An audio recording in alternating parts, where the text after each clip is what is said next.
Oh my God. What is this place? Mammalians nurturable. So basically, Mark's innie is leading everyone in an attempt to find Miss Casey. Any Mark has this allegiance to his outie. We have to find her and get her out of here. He's trying to explore the floor and see if there's more clues as to what actually happened, and that's what brings us back to the goats.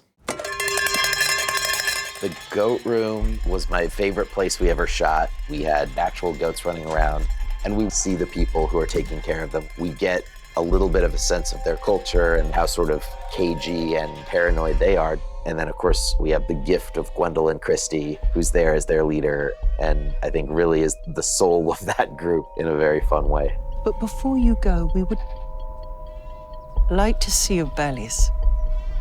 But we still don't know what the actual purpose of the goats is and how what they're doing there relates to the greater picture of what's going on. Good morning, Seth. We explore what it is to be a person of color at Lumon. Natalie presents Milchick with these paintings of Keir, and it's a strange moment where Milchick has to sort of process this and try to question what's the motivation behind this. Oh my. I love their performances so much in that moment because it's about what you feel safe to say. And of course, Natalie especially knows that you never know when somebody is listening at Lumon. She knows that better than anyone. Congratulations, Seth. Does she get it? Is she going to be an ally? It's gonna be very interesting to find out. Dylan G., you've earned an 18-minute visitation event with your Audie's wife. One of the running jokes from the first season is Dylan imagining that his Audi does muscle shows. He's just like the coolest guy ever, incredibly successful. And all of a sudden he's like, wait a minute, there's something else going on here. My husband has had trouble keeping other jobs. So he's kind of a fuck up? It was kind of a bummer. It's not all wins. It's not all I'm the man. There's a lot more going on. Lumon, of course, didn't want Dylan to know he has a family, but now that he knows that, how can they incentivize that?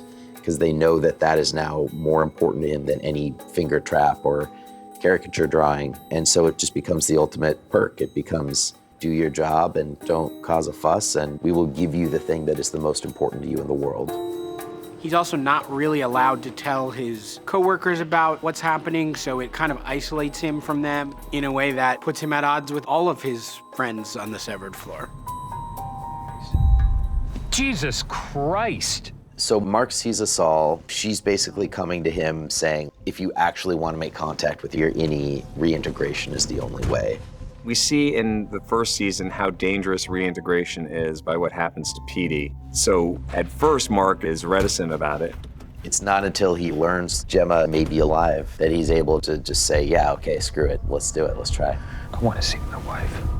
We really explore the reintegration process where he is literally starting to go between both consciousnesses and starting to see things and feel things. And I think Mark knows that there's a very real possibility that this doesn't work and that he doesn't survive.